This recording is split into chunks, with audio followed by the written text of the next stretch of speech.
नहमदुहु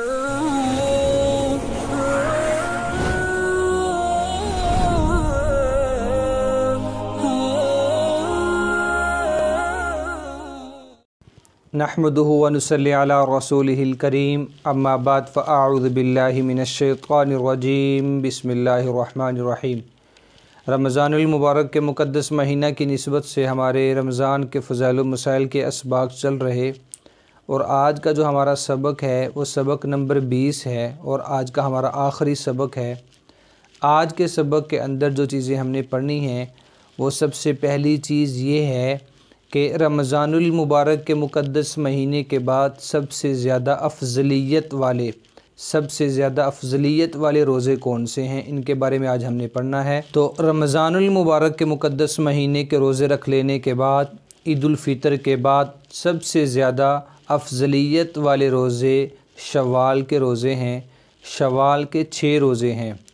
तो इनके बारे में हज़ूर नबी करीम सल्लल्लाहु अलैहि वसल्लम की एक हदीस मुबारक है।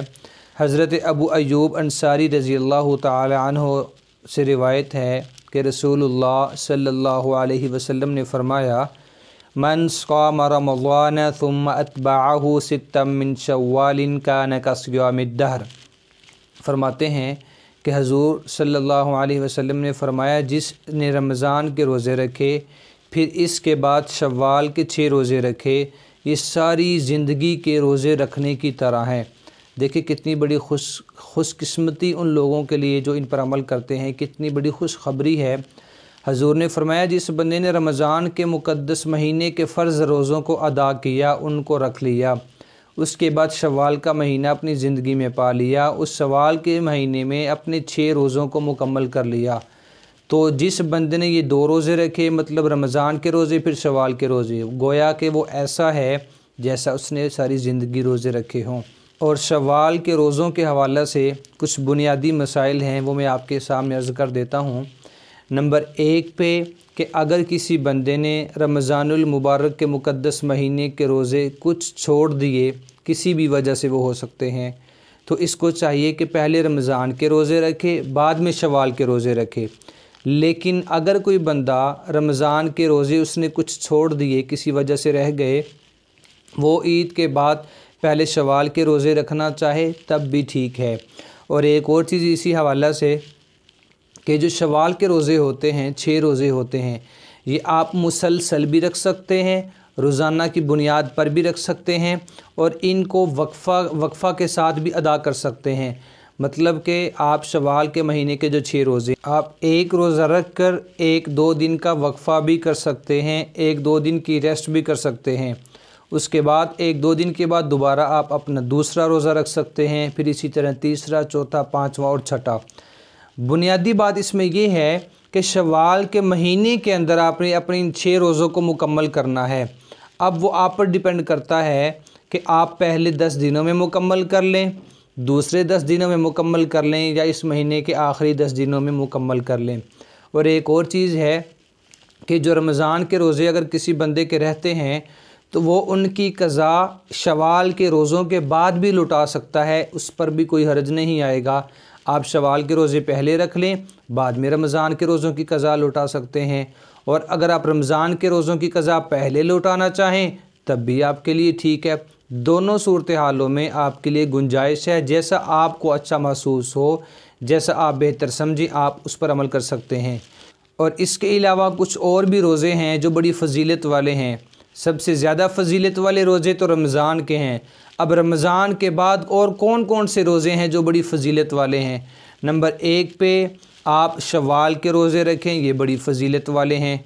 नंबर 2 पे अयाम बीज़ के रोज़े रखें, ये बड़ी फ़जीलत वाले हैं। अब ये कौन से होते हैं? अयाम बीज़ के रोज़े मतलब कमरी लिहाज से, इस्लामी तारीख़ के लिहाज से जो 13, 14 और 15, ये जो 3 तारीख़ें हैं, 3 दिन हैं, इनके 3 रोज़ों को रखना अयाम बीज़ के रोज़े इनको बोला जाता है। ये भी बड़ी फ़जीलत के हामिल हैं। और बिल्कुल इसी तरह यौम अरफ़ा का रोज़ा मतलब कि 9 ज़ुल्हज्जा का रोज़ा, ये भी बड़ी फ़जीलत वाला है। और आशूरा यानी कि 10 मुहर्रम का रोज़ा, ये भी बड़ी फ़जीलत वाला है। लेकिन 10 मुहर्रम का रोज़ा सिर्फ़ एक नहीं रखना, उसके साथ एक रोज़े का आपने इजाफ़ा करना है। एक रोज़ा है 10 मुहर्रम का, उसके साथ एक का इजाफ़ा कर लें 9 मुहर्रम का या 11 मुहर्रम का, मतलब कि 9 और 10 मुहर्रम का रोज़ा रखें या 10 और 11 मुहर्रम का रोज़ा रखें। सिर्फ़ एक 10 मुहर्रम का रोज़ा नहीं रखना चाहिए। और बिल्कुल इसी तरह पीर और जुमेरात, ये भी 2 रोज़े हैं जो हज़ूर नबी करीम सल्लल्लाहु अलैहि वसल्लम रखा करते थे। पीर का रोज़ा और जुमेरात का रोज़ा, ये भी बड़ी फ़जीलत वाला है। और इससे जो अगली चीज़ आज हमने पढ़नी है वो ये है कि ममनू रोज़े कौन से हैं, ममनू अय्याम रोज़ा रखने के हवाले से। नंबर 1 शव्वाल की यकम को, मतलब कि जिस दिन ईद उल फ़ितर होती है इस दिन का रोज़ा रखना ममनू है। और नंबर 2 पे है जुल्हज्जा के महीने के रोज़े। जुल्हज्जा के महीने के कौन कौन से रोज़े हमें नहीं रखने चाहिए? जुल्हज्जा की 10 तारीख़, 11 तारीख़, 12 तारीख़ और 13 तारीख़। जुल्हज्जा के ये 4 अय्याम हैं कि इन 4 अय्याम में रोज़ा नहीं रखना चाहिए। एक दफ़ा फिर समाअत फरमाएँ, जुल्हज्जा के 4 रोज़े हैं जो नहीं रखने चाहिए। नंबर 1 है 10 तारीख़ जुल्हज्जा की, 11 तारीख़, 12 और 13 जुल्हज्जा की। ये 4 अय्याम हैं जुल्हज्जा के महीने के। और एक दिन है शव्वाल के महीने का पहला दिन जो कि ईद उल फ़ितर का दिन होता है। इन अय्याम में रोज़ा रखना मना किया, इन अय्याम में रोज़ा रखने से मना फरमाया गया। ये हमारा रमज़ान कोर्स, रमज़ान के फ़ज़ाइल व मसाइल का आज का हमारा आखिरी सबक था, सबक नंबर 20। इस सबक के साथ हमारा ये कोर्स भी मुकम्मल हुआ और अल्लाह रब्बुल आलमीन का बड़ा एहसान हुआ कि अल्लाह रब्बुल आलमीन ने हमारे इस कोर्स को पाया तकमील तक पहुँचाया।